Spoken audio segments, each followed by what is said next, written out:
आज तक रेडियो सुनता है सारा जहां।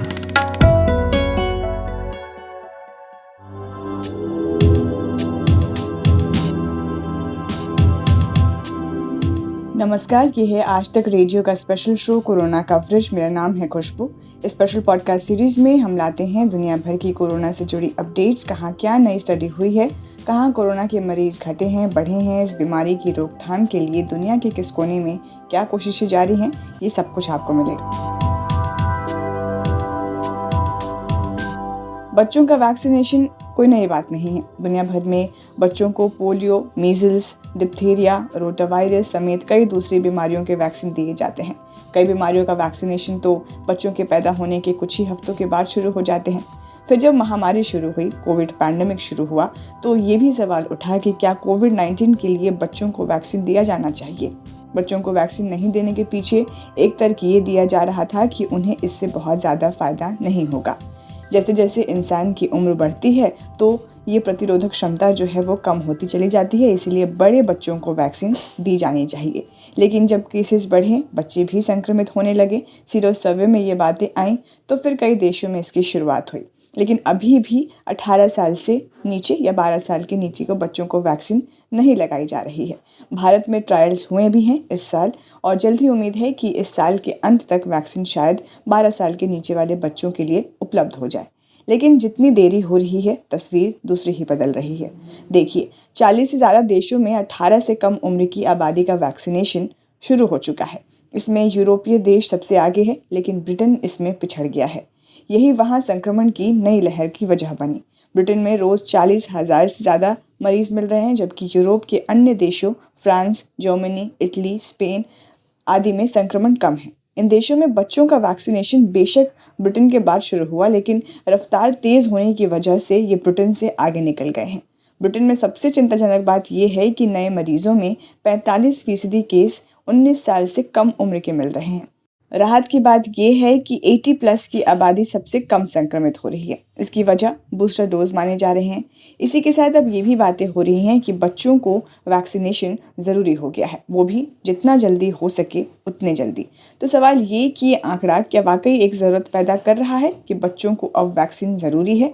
इसके लिए मैंने बात की यूके के नेशनल हेल्थ सर्विस में कार्यरत डॉक्टर अविरल वत्स से। जी, आपका बहुत बहुत शुक्रिया मुझे याद करने के लिए, इस पॉडकास्ट के लिए। Thank you very much. Sir, सबसे पहले तो आगे बढ़ने से पहले आपसे ब्रिटेन के कोविड केसेस पर एक अपडेट लेना चाहूँगी। आप वहाँ हैं, चीज़ों को ग्राउंड लेवल पर जानते होंगे, तो किस तरह के अभी फ़िलहाल हालात हैं वहाँ पर? जी बिल्कुल, यूके में जो कोविड का फैलाव है वो खबरों में भी जैसे आप देख ही रहे हैं काफ़ी ज़्यादा अभी करंट सिचुएशन में काफ़ी ज़्यादा है। अगर हम इसके मोटे मोटे आंकड़ों में देखें तो अगर हम पूरे यूके में 4 कंट्रीज़ हैं, इंग्लैंड, वेल्स, स्कॉटलैंड और नॉर्दर्न आयरलैंड, तो इंग्लैंड में जो रिस्क है, जो रिस्क नहीं है, वो जो इन्फेक्शन रेट है वो 50 में से 1 इंसान को इन्फेक्शन हो रहा है। वेल्स में 40 में से 1 हो रहा है और नॉर्दर्न आयरलैंड और ब्रिटेन में 75 में से 1 हो रहा है। तो इंग्लैंड और वेल्स में ये काफ़ी फैली हुई है। और ये जो दर है इंग्लैंड और वेल्स की दर, ये जो सेकेंड वेव की जो पीक थी बिल्कुल उसके बराबर पे पहुंच गई है। तो पिछले हफ्ते 40,000 थे दिल्ली के, अभी कल 47,000 होके हटे हैं। अभी पीछे रिसेंटली दिल्ली के 43,000 पे भी आंकड़ा था तो इंग्लैंड का। तो इसके चलते जो फैलाव है वो काफ़ी ज़्यादा है यूके वाइड। तो जैसा मैंने कहा, अलग अलग रीजन्स में थोड़ा डिफरेंस है, लेकिन काफ़ी चिंताजनक है फैलाव। इसमें एक बात ज़रूर ऐड करूँगा कि इन्फेक्शन इतने ज़्यादा हैं, लेकिन जो हॉस्पिटलाइजेशन की दर है वो पुरानी वेव से कहीं कम है। वो उस लेवल की नहीं है। और फॉर्चुनेटली डेथ्स भी काफ़ी कम है। डेथ्स का नंबर का आंकड़ा जो है, इन नंबर्स के पीछे जैसे मैं कहूँ तकरीबन 150 के करीब डेथ्स हुई हैं एक दिन में, पिछले दिनों में पर डे। तो हालांकि 150 भी बहुत होती हैं, स्पेशली जब हमारे पास वैक्सीन जैसी चीज़ हो तो, लेकिन वो एक थोड़ी सी सिक्योरिटी वाली बात है कि जो वैक्सीनेटेड हैं उनमें डेथ्स जो हैं वो कम हैं, लेकिन इन्फेक्शन रेट्स जो हैं वो काफ़ी ज़्यादा है। क्या वजह है कि ब्रिटेन में जो चीज़ें हैं वो फिर बिगड़ी हैं? रोज़ 40,000 से ज़्यादा केसेस भी आ रहे हैं। देखिए, हमने जैसे पहले भी कई बार बात की है कि ब्रिटेन का भी शुरू से वही दिक्कत रही है, वही प्रॉब्लम रही है कि जो पॉलिटिकल डिसीजन मेकिंग है वो साइंटिफिक डिसीजन मेकिंग से बहुत ही डिफरेंट रही है, अलग रही है। अभी भी ब्रिटेन ने सेकेंड वेव के बाद सारा कुछ एकदम से खोल दिया। वैक्सीनेशन उस लेवल की हुई नहीं थी। 18 साल से कम उम्र के जो जो बच्चे हैं उनमें वैक्सीनेशन की जो अप्रूवल है वो भी नहीं की गई थी। स्कूल्स पूरे खोल दिए। इंग्लैंड में तो मास्क्स और डिस्टेंसिंग और जो भी अपना कोविड अप्रोप्रिएट बिहेवियर है उसको भी बंद करवा दिया गया, कि सारा कुछ खोल दिया गया। ट्रैवलिंग पे भी रोक थी, वो भी उठा दी गई। आपने देखा मैचेस में कैसे क्राउड्स भी पूरे आ रहे थे। तो इन सब के चलते, और जैसा मैंने कहा कि वैक्सीनेशन बहुत अच्छी हो रही थी लेकिन अभी उस लेवल की नहीं पहुंची थी कि 70-80% से ऊपर हो गए हों और यंगस्टर्स को कर दिया गया हो। इन ये सब करने से पहले ही सरकार ने फिर से, मैं कहूँगा against the independent scientific advice, उन्होंने फिर से सब कुछ खोल दिया। और स्कूल्स में हम देख रहे हैं नंबर्स जो थे इन्फेक्शन के बहुत ज़्यादा बढ़े।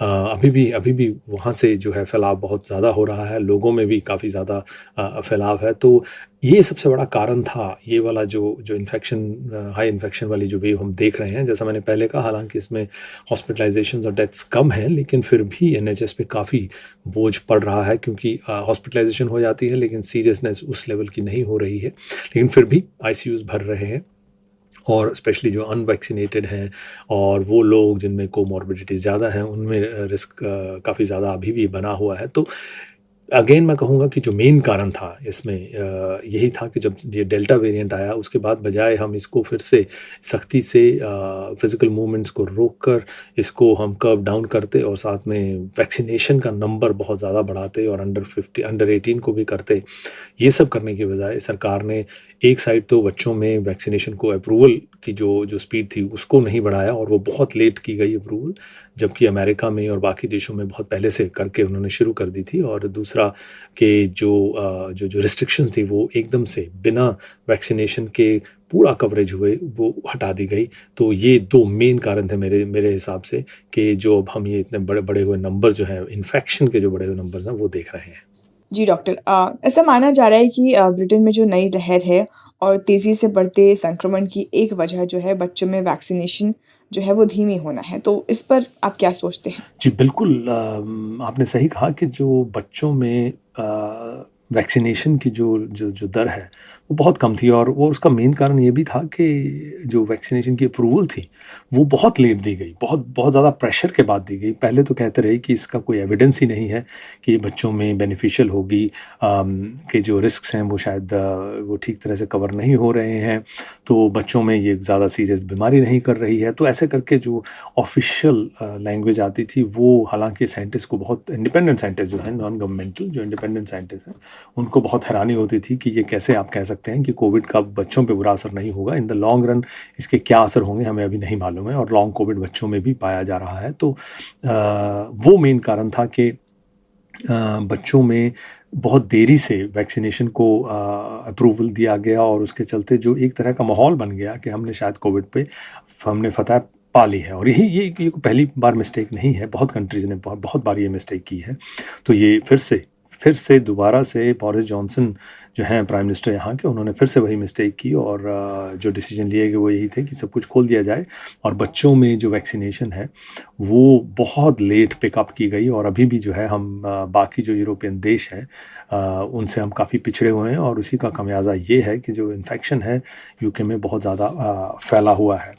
अगर आबादी के लिहाज से और उम्र के हिसाब से देखें तो क्या ट्रेंड दिखता है? किन्हें सबसे ज़्यादा संक्रमण हो रहे हैं और क्या ये कहीं से भी इंडिकेट नहीं करता है कि बच्चों को वैक्सीनेशन ज़रूरी है? जैसे कि आंकड़े कहते हैं कि 45% जो नए केसेस हैं वो 19 साल के कम उम्र में देखी जा रही है। जी बिल्कुल, आपने सही कहा कि आबादी के हिसाब से देखें तो अभी जो सबसे ज़्यादा केसेस हैं वो यंगस्टर्स में 18 साल से कम उम्र में बहुत ज़्यादा पाए जा रहे हैं, और तकरीबन आधे केस उन्हीं में पाए जा रहे हैं। और अभी भी जो पुराना स्ट्रेटजी या क्राइटेरिया था कि जो ज़्यादा एज्ड हैं या जिनमें कोमॉर्बिडिटीज़ ज़्यादा हैं, जिनमें इम्यूनिटी की प्रॉब्लम्स हैं, वो अभी भी हायर रिस्क पर हैं डेथ और सीवियर डिजीज़ के। तो वो तो नहीं बदला है, लेकिन फॉर्चुनेटली वो जो ग्रुप्स थे उनमें वैक्सीनेशन काफ़ी अच्छे लेवल की हुई है, और अब बूस्टर भी दिए जा रहे हैं। यूके में 50 से ऊपर, और जो वल्नरेबल ग्रुप्स हैं उनको बूस्टर्स दिए जा रहे हैं। हेल्थ केयर वर्कर्स को बूस्टर दिए गए हैं। मैंने भी बूस्टर डोज ले ली है। तो उनमें जो सिविरिटी ऑफ डिज़ीज़ है और जो डेथ के रिस्क हैं वो काफ़ी कम हैं। तो ये तो बिल्कुल है कि जो संक्रमण है मेजॉरिटी जो है वो ड्राइव इस समय यूके में या तो बच्चों में बच्चे कर रहे हैं या जो अनवैक्सीनेटेड लॉट हैं जिनमें वैक्सीन जिन्होंने ली नहीं, जिनको अवेलेबल नहीं हुई और जिन्होंने खुद नहीं ली, तो उसके चलते जो एक कोहॉर्ट एक ग्रुप बन जाता है वो ही लीड कर रहे हैं इस बढ़ी हुई दर को यूके में।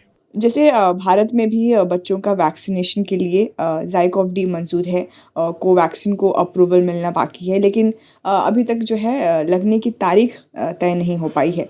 तो क्या भारत को पहले ही ये सबक से सतर्क हो जाने की ज़रूरत है? क्योंकि यहाँ पहले एक्सपर्ट्स ने कहा कि वैक्सीन बच्चों को जल्द ज़रूरी है, लेकिन बाद में इस पर एक अलग राय बनी। जी देखिए, मतलब एक साइड हमें ये बिल्कुल नहीं भूलना चाहिए कि बच्चों में जो बड़ों में जिस लेवल की सिविरिटी और डेथ्स होती हैं वो बच्चों में नहीं होती हैं। ये बात बिल्कुल अभी भी वो बात जो है नए डाटा में उभर कर आती आती रहती है किसी भी स्टडी में। लेकिन बच्चों में जब इन्फेक्शन फैलता है तो उससे बड़े भी उसमें उससे अफेक्टेड होते हैं, उनमें इन्फेक्शन फैलता है जब बच्चों में इतना फैलता है। और दूसरा, बच्चों में लॉन्ग कोविड भी जो है वो पाया जा रहा है, तो उसके क्या नतीजे निकलेंगे वो अभी अननोन है। उसमें हम बच्चों में, क्योंकि अगर हम देखें तो 12 से 19 साल से कम उम्र के जो बच्चे हैं उनकी सारी ज़िंदगी उनके सामने पड़ी है, और अगर उनको लॉन्ग टर्म मेडिकल इश्यूज़ होने शुरू हो जाते हैं, हार्ट के, लंग्स के, वैसे फटीग के होने लग जाते हैं या कोई और, तो वो उनके लिए खामखा का एक मेडिकल बर्डन रहेगा सारी उम्र के लिए। तो उनको प्रोटेक्ट करना बहुत ज़रूरी है, और हमने देखा है कि जो वैक्सीन है वो डेफ़िनेटली इन सब चीज़ों से प्रोटेक्शन तो हमें दे ही रही है।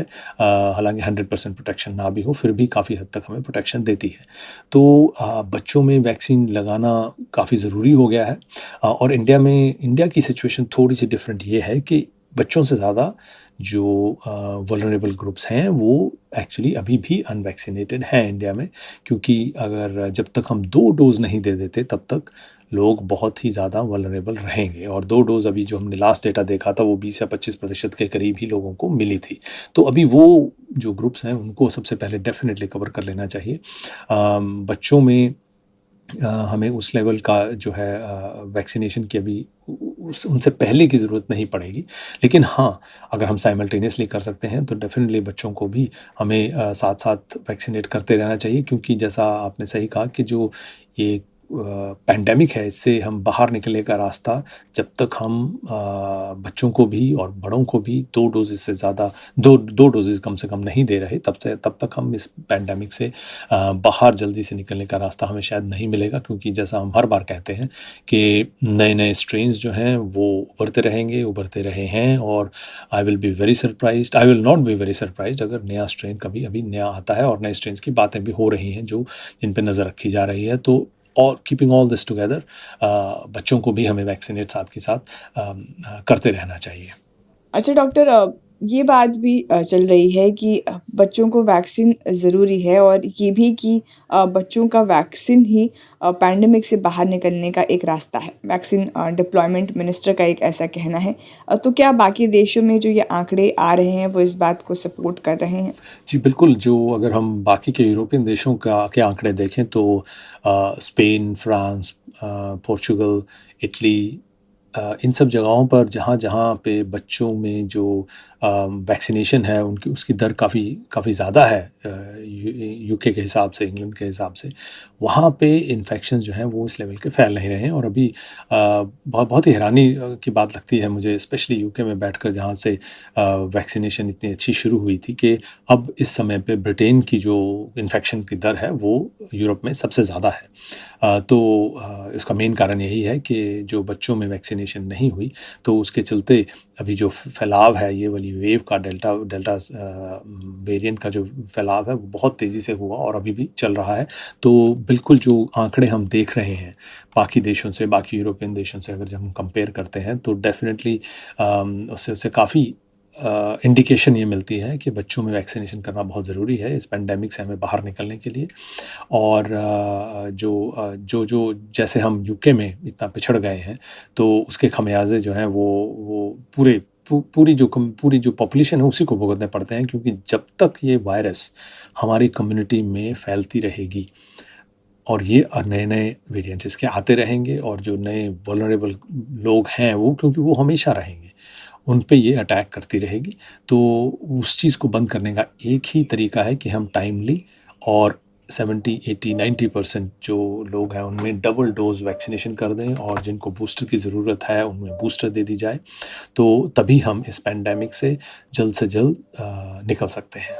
तो ये थे डॉक्टर अवरिल वत्स। बहुत बहुत शुक्रिया डॉक्टर। तो चलिए अब वक्त हो चला है विदा का। आज के कोरोना कवरेज को यहीं समेटते हैं। मिलते हैं आपसे अगले रविवार। तब तक मुझे दीजिए इजाज़त। स्टे कनेक्टेड, स्टे सेफ और सुनते रहिए आज तक रेडियो। नमस्कार।